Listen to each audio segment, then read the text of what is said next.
รียซัวพวกไม้มาปนตะกอគ្នា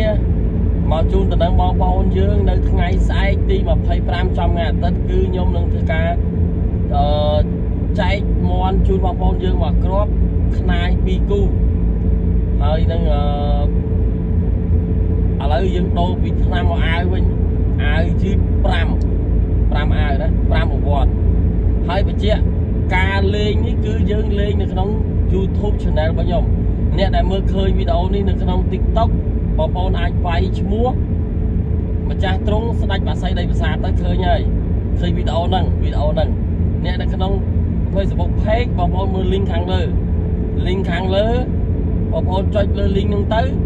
ដល់ YouTube ហើយបងប្អូនចុច Subscribe ហើយបងប្អូន comment លេខទូរស័ព្ទនៅខាងក្រោមវីដេអូហ្នឹងវិញ comment ហើយដាក់លេខទូរស័ព្ទមន្ទីរតាំងផងយើងនឹងធ្វើការកត់លេខទូរស័ព្ទបងប្អូនក្លុបចាប់រង្វាន់ណាបញ្ជាក់គឺយើងលេងតែក្នុង YouTube ទេកុំ comment នៅក្នុង TikTok កុំ comment នៅក្នុង YouTube កុំ comment នៅក្នុង Facebook បញ្ជាក់គឺលេងនៅក្នុង YouTube កុំ comment នៅក្នុង Facebook កុំ comment ក្នុង TikTok ទៅ comment នៅក្នុង YouTube ដាច់ខាតគឺទៅលេងក្នុង YouTube ណាអញ្ចឹងបងប្អូនដែលមិនទាន់ Subscribe កុំភ្លេច Subscribe ហើយអ្នកដែលមិនទាន់ Share វីដេអូនេះ Share យើងថ្ងៃស្អែកយ៉ាត់លេខថ្ងៃ25មន់1ខ្នាយ2គូអាវ